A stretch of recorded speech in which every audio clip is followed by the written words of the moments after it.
दोस्तों, हिंदू धर्म की पौराणिक कथाओं के अनुसार माना जाता है कि 8 महान विभूतियाँ आज भी सशरीर जीवित हैं। लेकिन क्या आपको मालूम है कि इन प्रातः स्मरणीय चिरंजीवों में से एक है रावण का भाई विभीषण।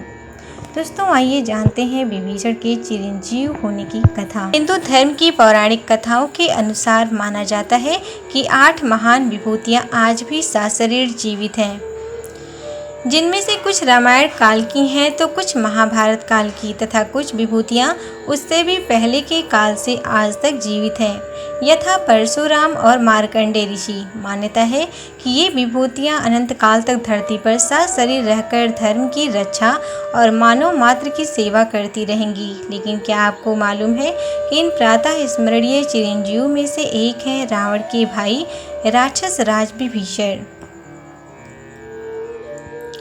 अश्वत्थामा बालिव्यासो हनुमाश्च विभीषणः कृपः परशुरामश्च सप्त एते चिरंजीविनी सप्तैतान् सस्मृत्य मार्कण्डेयं थाष्टां जीविदर्श सप्तम सोऽपि सर्वव्याधि विवर्जित।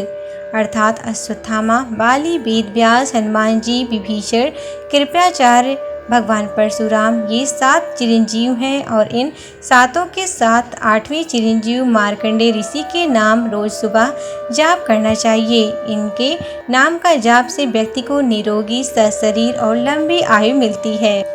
पौराणिक मान्यता के अनुसार अश्वत्थामा, बाली, वेदव्यास, हनुमान जी, कृपाचार्य, भगवान परशुराम और मार्कंडेय ऋषि के साथ साथ राक्षसराज विभीषण भी चिरंजीव में शामिल हैं।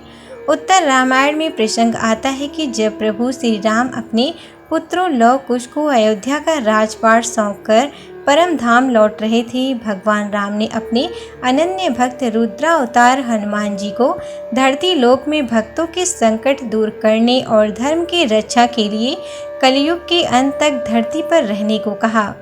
हनुमान जी के साथ ही प्रभु श्री राम के एक और अनन्य भक्त थे राक्षस राज विभीषण, जो कि राक्षस कुल में पैदा होने के बाद भी नीति और सत्य के प्रति कर्तव्य निष्ठ रहे। हालांकि विभीषण को कुलनाशक के नाम से कलंकित किया जाता है, लेकिन विभीषण ने परिवार से अधिक नीति और धर्म का साथ दिया। विभीषण ने अपने बड़े भाई रावण और सभी राष्ट्रों को अनीति के रास्ते पर चलने से मना किया था, लेकिन अपनी शक्ति के मद में चूर रावण उसकी एक नहीं सुनी और उसे घर से निकाल दिया।